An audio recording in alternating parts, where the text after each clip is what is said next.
রাজনৈতিক দল গঠন বা পদত্যাগ নিয়ে কোনো ধরনের সিদ্ধান্ত এখনো হয়নি বলে জানিয়েছেন অন্তর্বর্তী সরকারের তথ্য উপদেষ্টা নাহিদ ইসলাম। সম্প্রতি এক সংবাদ মাধ্যমে এই ধরনের সংবাদ প্রচারের সমালোচনা করে তিনি বলেন, সংবাদ মাধ্যমের দায়িত্বশীল হওয়া উচিত।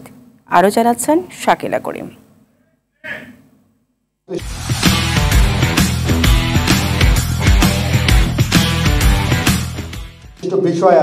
বৃহস্পতিবার তথ্য ভবনে জুলাই আগস্টের গণ অভ্যুত্থানে শহীদ সাংবাদিক পরিবার ও আহত সাংবাদিকদের সহায়তা প্রদান অনুষ্ঠানের আয়োজন করে বাংলাদেশ সাংবাদিক কল্যাণ ট্রাস্ট। অনুষ্ঠান শেষে কথা বলেন অন্তর্বর্তী সরকারের তথ্য উপদেষ্টা নাহিদ ইসলাম।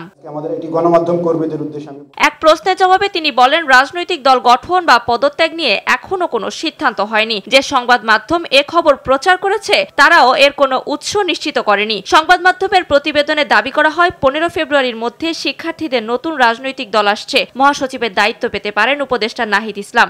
নতুন দলে জায়গা করে নিতে নাহিদ ইসলাম ও আসিফ মাহমুদ উপদেষ্টা থেকে পদত্যাগ করেছেন। পত্রিকা আসলে কোন উৎস থেকে এটা বলা হয়েছে এটা কিন্তু আসলে পরিষ্কার করে নাই আসলে।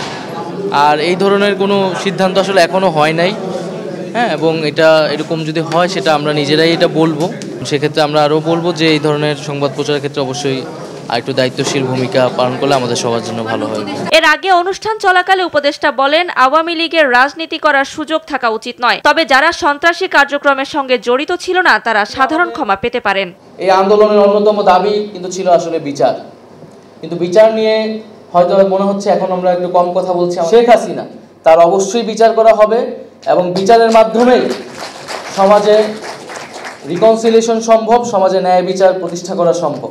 জুলাই গণ অভ্যুত্থানে আওয়ামী লীগ সরকারের পতনের পর ডক্টর মোহাম্মদ ইউনূসের নেতৃত্বে গঠন করা হয় অন্তর্বর্তী সরকার। উপদেষ্টা পরিষদের ছাত্র প্রতিনিধি হিসেবে স্থান পান 3 জন। শাকিলা করিম, RTV, ঢাকা।